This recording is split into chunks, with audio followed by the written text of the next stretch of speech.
बिस्मिल्लाहिर्रहमानिर्रहीम। अस्सलाम वालेकुम। बायोलॉजी के लेक्चर के साथ मैं साइमा अनवर आपसे मुखातिब हूँ। माय डियर स्टूडेंट्स, उम्मीद है आप लोग खैरियत से हैं, अपने घरों में महफूज हैं।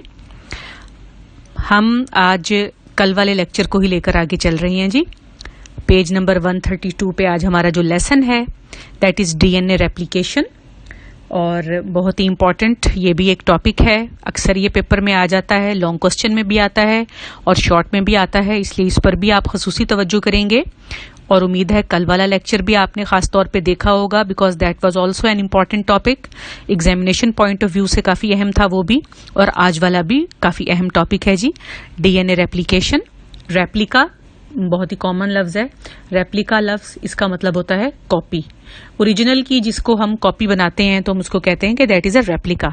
सो DNA replication as the name shows, DNA की कॉपी बनाना, डीएनए का रेप्लिका बनाना। The Watson and Crick model immediately suggest that the basis for copying the genetic information is कम्प्लीमेंटेरिटी।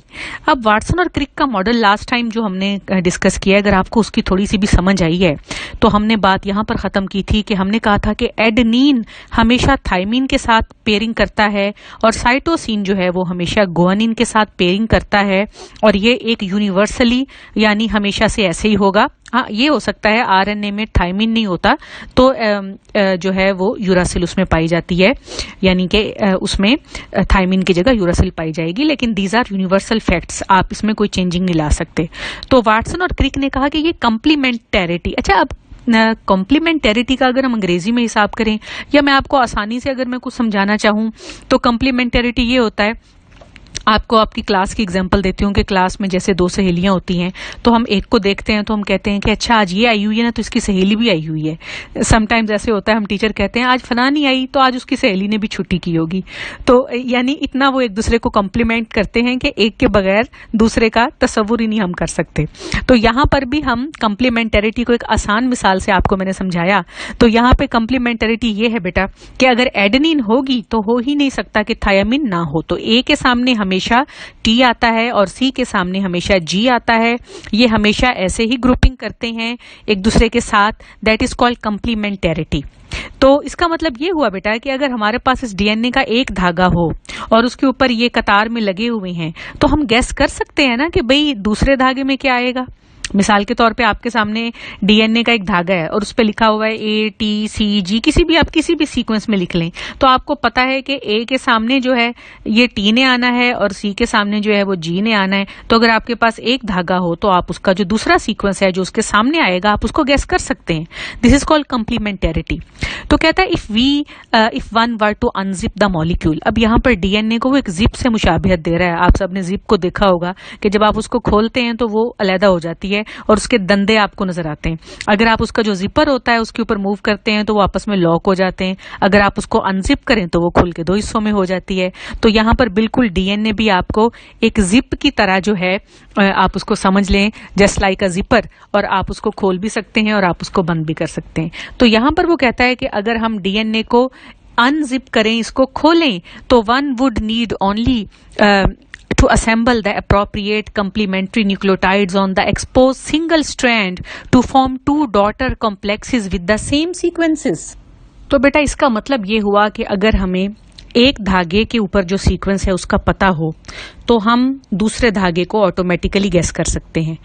यानी अगर हम इस जिप को खोल दें और दोनों धागे एक दूसरे से दूर हो गए हैं, इस वक्त आपके पास एक फिगर भी मौजूद है, ये आपके बुक में नहीं है लेकिन ये मैंने जिस बुक से ली है वो ओ लेवल्स की बुक है, और इस वक्त ये आपकी जो बुक है ये वाली बुक, इसमें भी काफी सारे पार्ट्स इस बुक से लिए गए हैं।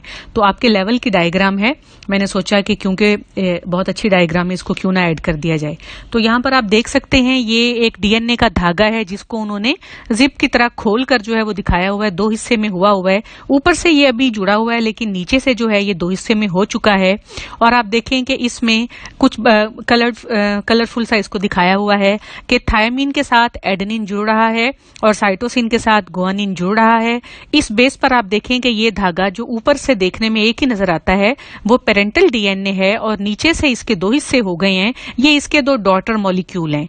तो इस तरीके से अगर आपका पेरेंटल डीएनए के धागे अगर आप उसको अनजिप कर लें या खोल लें और आपके पास एक तरतीब या आपको पता चल जाए कि ये कौन कौन सी बेसिस इस पे लगी हुई हैं, तो उसके साथ आप नए जो बेस हैं वो जोड़ सकते हैं और इस तरीके से आप 1 से 2 धागे बना सकते हैं। अब ये सवाल पैदा होता है कि जी कहाँ से ये बेसिस आएंगी, तो ये बिल्कुल टेंशन की बात नहीं है। आपके सेल के अंदर adenine, guanine, cytosine, thymine, they are always available, ये मौजूद होते हैं। जब डीएनए बनाने का टाइम आता है ये सारे आ जाते हैं और मिलके अपना काम करते हैं। आपने जस्ट इसको डीएनए को खोल देना है, इसको अनजिप कर देना है और इसके सामने आके ये खुद ब खुद आके जुड़ना शुरू हो जाएंगे।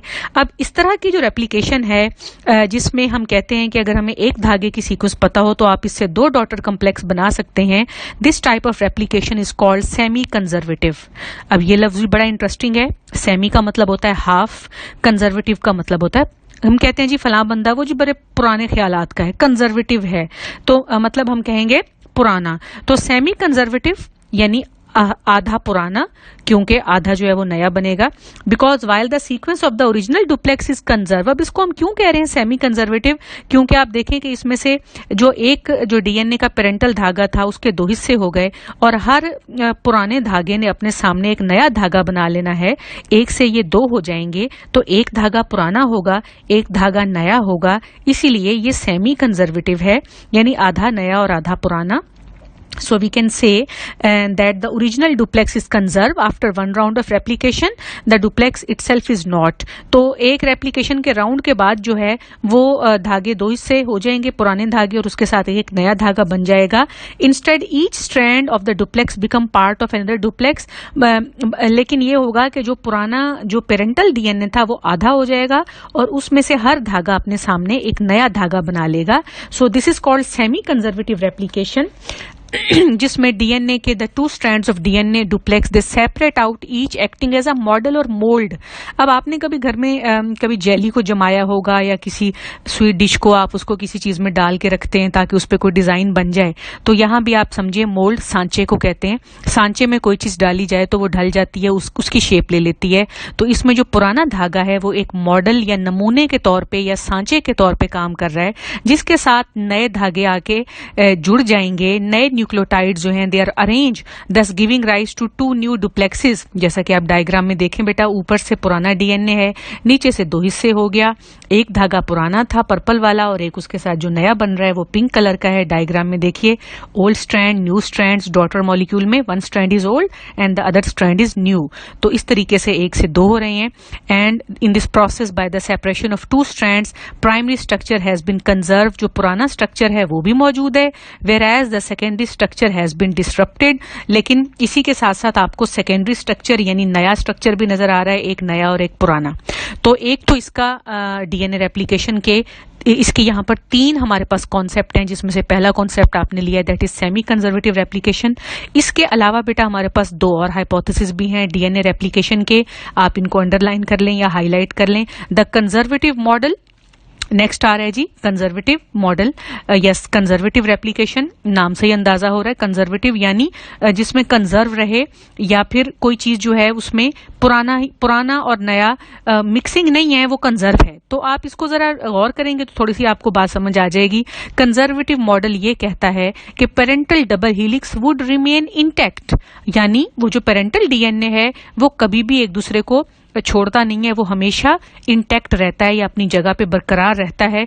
अलबत्ता वो ऑर्डर देता है और उस ऑर्डर या उन अहकामात की रोशनी में नए डीएनए की कॉपीज जनरेट होती हैं consisting of entirely new model. तो एक डीएनए पुराना है और वो हिदायत दे के एक बिल्कुल नया, जिसमें दोनों ही धागे जो हैं वो नए होंगे, वो इस तरह का बना लेता है। तो अब ये देखें, ये बात थोड़ी सी दिल को नहीं लगती कि कैसे होगा ये कि डीएनए खुद भी उसमें हिस्सा नहीं ले रहा, ना वो मोल्ड के तौर पे काम कर रहा है, ना मॉडल के तौर पे काम कर रहा है। As we have seen in the above case. तो ऊपर वाले केस में जैसे हमने देखा वैसा कुछ नहीं हो रहा, बस डीएनए का धागा जुड़ा हुआ है और वो अपने जैसा एक नया बना लेता है। तो बहरहाल इसको कंजर्वेटिव मॉडल कहा जाता है। फिर एक और मॉडल भी पेश किया गया, that is the dispersive model. ये जब आप एग्जाम में अगर लॉन्ग क्वेश्चन में आता है तो आप तीनों मॉडल्स पर रोशनी डालेंगे। आप सेमी कंजर्वेटिव को लिखेंगे, फिर आप कंजर्वेटिव को लिखेंगे, and number 3 is the dispersive model. अब ये डिस्पर्सिव, इसका भी क्या मतलब है? डिस्पर्स यानी फैला होना, मुंतशिर होना। ये कुछ इस तरह का मॉडल है जी जो आपको बताता है कि डीएनए का धागा, पेरेंटल डीएनए का धागा it would become completely disperse, ये मुकम्मल तौर पे टुकड़े टुकड़े हो जाता है, डिस्पर्स हो जाता है या मुंतशिर हो जाता है। और जिसका जो टुकड़ा मिसिंग होगा उसमें से हर नया टुकड़ा जो है वो अपना न्यू पीस जो उसने खोया था वो बना देगा। तो आप समझें कि आपके पास डीएनए है, उसमें से कुछ पार्ट्स जो हैं वो डीएनए के टोटे टोटे हो गए हैं, और जो टोटे गुम हो गए थे उसकी जगह नए टोटे बन गए हैं। तो कुछ टुकड़े जो हैं वो पुराने होंगे और कुछ टुकड़े जो हैं वो नए होंगे। इस तरीके से वो जो डीएनए होगा वो पुराने और नए डीएनए का एक मिक्सचर सा होगा, जिसमें से आप ये नहीं बता सकते कि ये सेमी कंजर्वेटिव है या कंजर्वेटिव है, बल्कि कहीं से नया कहीं से पुराना, तो हम इसको कहेंगे कि ये डिस्पर्स डीएनए है। तो ये एक इसका जो थर्ड मॉडल है वो ये कहता है कि the DNA would become completely dispersed and each strand of the daughter molecule would be a mixture of old and new DNA। तो ये 3 मॉडल हैं। अब अगर आप अपने आप से क्वेश्चन करें तो आपका क्या ख्याल है, आपको इसमें से कौन सा मॉडल जो है, आपकी अकल जो है जिसको सही मानती है, वो कौन सा मॉडल होना चाहिए? तो अभी आपको गौर फिक्र करने के लिए मैं टाइम दे रही हूँ। आप सोचें कि इन डीएनए के 3 मॉडल, सेमी कंजर्वेटिव, कंजर्वेटिव और डिस्पर्सिव, इसमें से कौन सा मॉडल आपके दिल को लग रहा है कि ये एक्यूरेट है, बाकी के मॉडल जो है वो आप कहते हैं कि ये ठीक नहीं। तो गौर फिक्र कीजिएगा, इसको अच्छे से याद कीजिएगा, बहुत अहम टॉपिक है। इंशाल्लाह फिर नेक्स्ट टॉपिक पे बात होगी। घरों में रहें, महफूज रहें, सोशल डिस्टेंसिंग करते रहें। आज का लेक्चर यहीं पे ख़त्म होता है। बहुत बहुत शुक्रिया। अल्लाह हाफिज़।